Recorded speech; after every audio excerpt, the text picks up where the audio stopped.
Hello friends, my name is Sarang. So today we will understand about Assume Role API. So this Assume Role API is under the AWS Security Token Service, and this Assume Role API will return a set of temporary security credentials, which means that it will return us the access key, secret access key, and session token. And using that, we can access the AWS resources that you might not normally have access to. So getting this security credentials, we can have access to the resources that we don't have access to. So let's create one scenario and understand this Assume Role API. So imagine there is one root user, okay, and this root user is creating one IAM user. So this IAM user will have few permissions. So it will be written in a policy. So let's say P1 and P2. And the P1 have policy have access to S3 bucket and P2 policy have access to DynamoDB tables. Okay, and these policies will be given by this root user to this IAM users. Okay, so imagine the root user don't want the IAM user to have direct access to few critical resources, let's say EC2 instance or AWS RDS. So the root user will create one a role that is an let's name it as an R1 role, and it will mention all the critical resources under this role by making a policies. So let's say this policy have access to EC2 instance, and this policy will have access to RDS instance. So this IAM user will have only direct access to S3 and DynamoDB because it is there in his policies. Okay, but this IAM user will not have direct access to this EC2 and RDS because they are under the R1 role, and the IAM user is not having access to this R1 role. Okay, so the only way the IAM user will have access to R1 role by calling a assume role API. Okay, so let's say IAM user need to have access to these resources. It cannot have access directly. It will call the assume role API, and assume role API will give the access to this R1 role. So why the root user created a separate role and given this? Because it's a critical resources, and this resources will have only it will be only available for this IAM user for certain period of time. So when you get the temporary credentials, let's say access key and secret access key and session token. Okay, the session token it's for it's for the time this resources will be available to this IAM user. So the time can be like 15 minutes or the 1 hour or the 12 hours.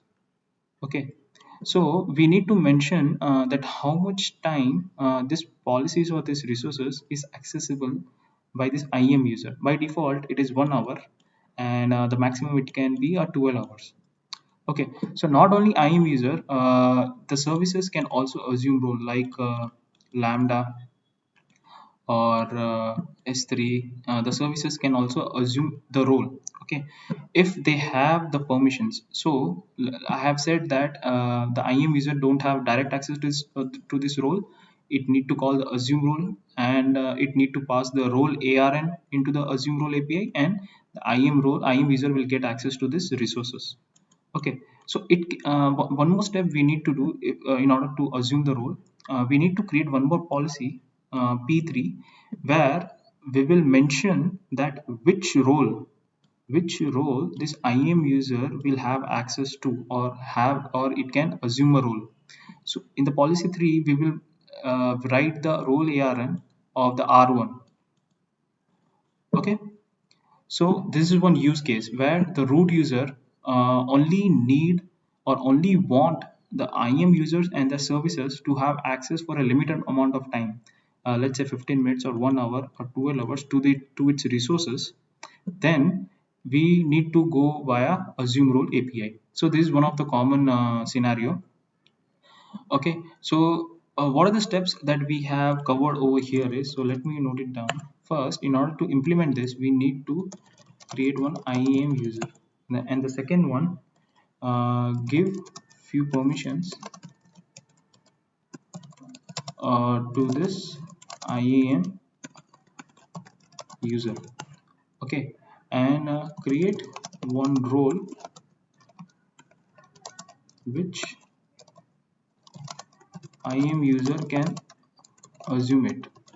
Okay, so what I'm trying is the R1 role. Okay, so this is R1 role that we will create, which the IAM user will assume, and these are the permissions like P1 policy and P2. We can give only permissions using policies, and this is an IAM user. Okay, so we'll create one role, and the IAM user can assume it role, and we will also uh, give or create one policy which will allow IAM user to assume R1 role, and we can call that as an P3 policy. Okay, and then call assume role API to finally assume the role, which is R1 role. Okay, so I think so the flow is very clear.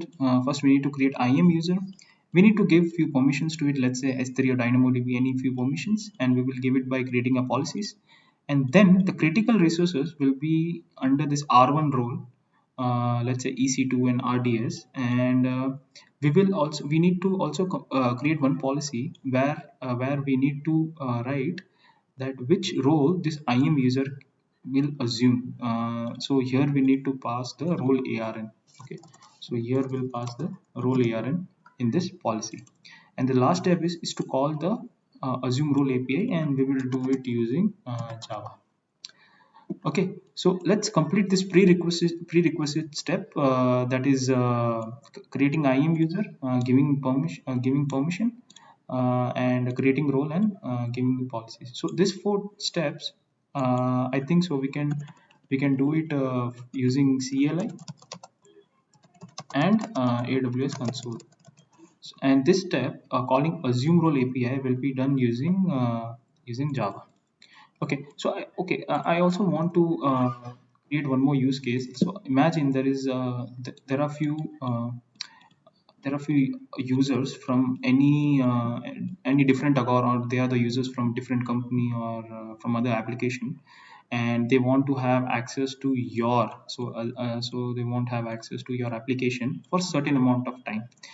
Okay, then what we need to do is we will use the IDP, that is identity provider service, in the AWS, and we will give an ID to this IDP, like one, and under this IDP ID these two users have been configured. Okay, so in this case also we will create one role R1, and we will mention few policies, and these policies will have all the critical resources. Okay, which this two user, which are not IAM user, the external user will have access to only for a limited amount of time, 15 or 1 hour or 2 hours, 12 hours. So this is also one of the use case where the companies, or I've seen people doing this, they will allow only the external users to have access to this role, okay, only for certain amount of time, and that is only possible by assuming a role. Okay, and assume role API will give access key, secret access key, and a session token. Okay, so let's go ahead and create this flow using CLI and console first, and then we'll call the assume role API using Java. So let's go ahead and implement this flow. So we need to first create the IAM user. So I'll go to the PowerShell. Okay, and before creating the IAM user, or before running the IAM user command, we need to configure the root account, access key, and secret access key. Okay, by running this AWS configure command.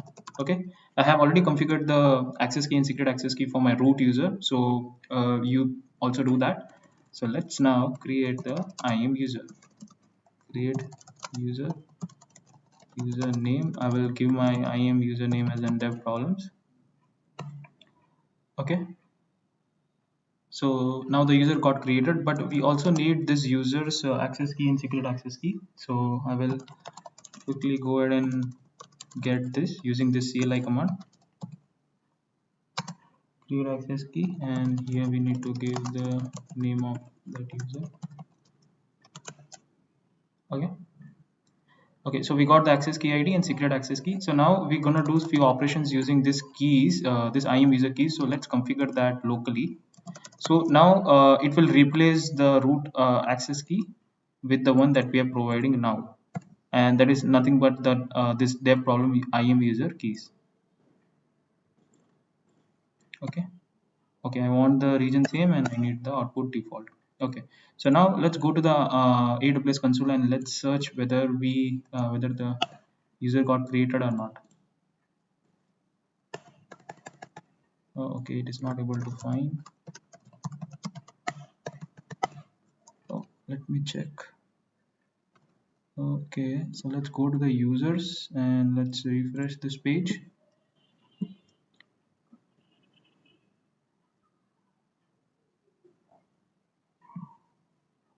Okay, it is the user. The page was not got refreshed, so it was complaining. Okay, so now let's create one inline policy for this IAM user. Yeah, so previously this user has no policies and permissions configured, so let's do that. Add inline policy. We need to create a IAM policy structure over here. So I want, okay, I will allow this user to only list AWS Lambda functions. Okay, so I will write that over here, and since it's not a resource based policy, so I will give access to all the resource. Okay, so this user right now can only list Lambda functions present in any region. Okay, so I will click on review, and here I need to give the policy name, so I will give dev problems policy, and I'll create this policy. Okay, so now this policy only have access of listing the Lambda functions. So let's go ahead and test that out, whether this IAM user can able to list the Lambda present in particular region. Okay, I will also write region as an US West one. I think so I have only one Lambda over there. Yeah, so there is only one Lambda, hello Lambda, and it has got listed, so our policy is working fine. Okay, so now let's edit, and let's give this user a permission to assume a role. Okay, so let's edit the policy, and here I will copy this one and paste it over here, and here I will write STS, and this will change to assume role. Okay, and here we will not allow this user to assume any role, so I will pass the role ARN over here. Okay, so just give me a second. Let's create that role first. Okay, so now let's go ahead and create the role which this user will assume it. Okay, so right now the user can only assume role. It can assume any role right now, but we don't want that level of access to this user, so let's create a role. Okay, I'm selecting Lambda for now.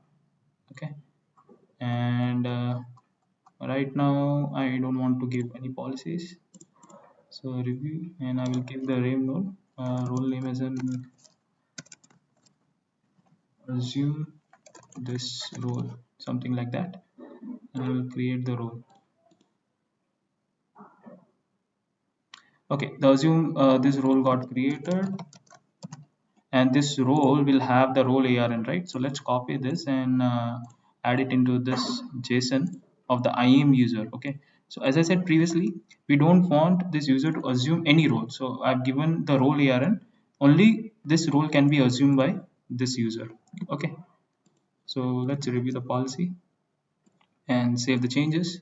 Okay, so now the policy looks fine, and let's go to this role and add few criticals or few critical resources which the IAM user will have access only once it assume it.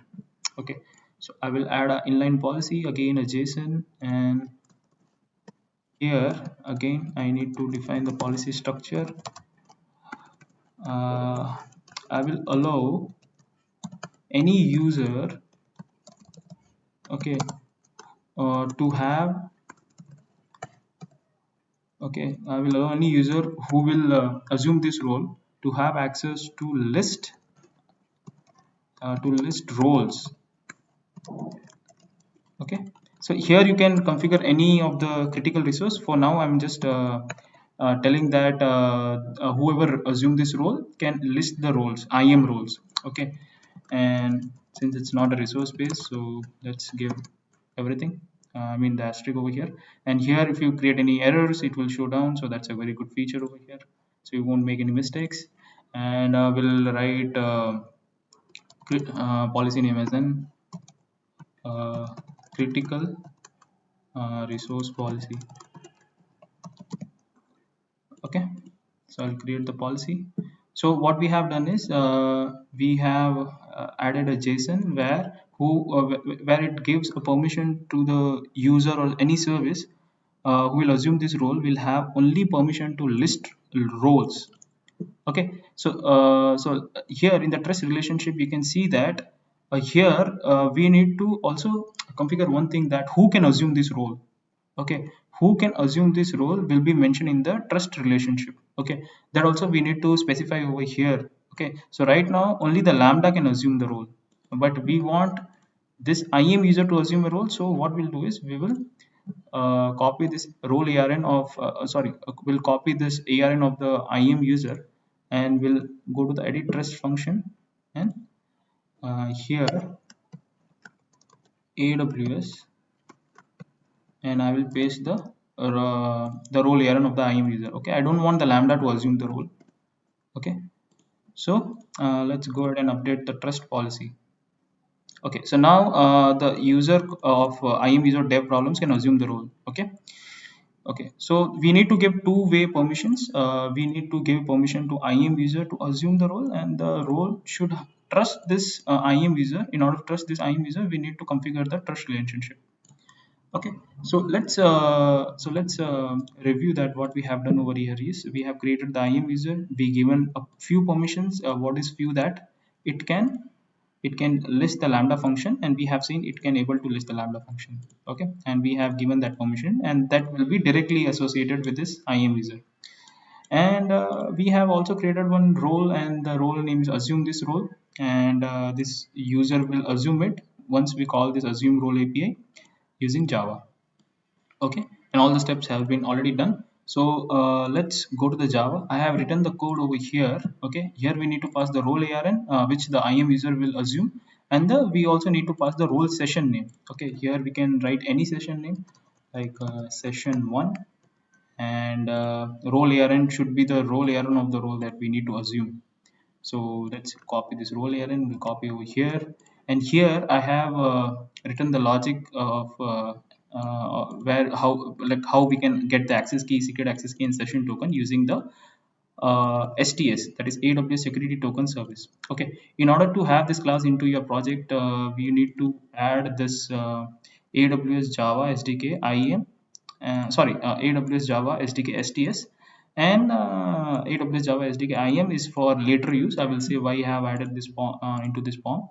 Okay, for now we need only STS dependency. As you can see that I have created the STS client, and I have passed the role ARN, and I have given the session name, and here we need to give the duration, that how long this role will be accessible by this IAM user. Okay, so I have created this client using standard build. That means it will take the credential from your credential file which you have in your C folder. Here it's a file, and here you can see that you have configured the access key and secret access key of the IAM user. You can see that you have created, right? The same thing is over here. Okay, so it will consider this credentials. Okay, and now I have called the assume role API, and this will give us the access key, secret access key, and the session token. Okay, so since we have given in this role we have given permission that the user can list all the IAM roles. As you can see, it can list all the IAM role. okay, once you assume it. So what I have done is I have created a Amazon identity management client. So that is possible by this AWS Java SDK IAM. Okay, that's the reason I have this dependency in the main. Okay, so what will happen is if everything is correct, we'll be able to assume the role, and we will able to get the list of all the IAM role ARN present in this account. So let's go ahead and run this small project. So in the output you will see three keys. See, okay, so we got the access key ID, and let's review it again. Oh, there are so many roles, so we got so many roles over here. Okay, access key ID, we got secret access key, and we got the session token. Okay, and this token will be expired after 1 hour, because we have given only for 1 hour limitations. Okay, and now the user is able to list the role. That means whatever we the steps that we have done is working as fine. So let's call the API. Let's try to delete one role, okay, by using this one. So what I'm trying to say is, since we have only given access of listing the role, we have never given the access of deleting the role. Okay, so let's go ahead and try to delete one role from this list. Okay, let's see whether we will be able to do or not. Delete request. Here I need to pass the role name. So let's take any role name over here. Let's take this.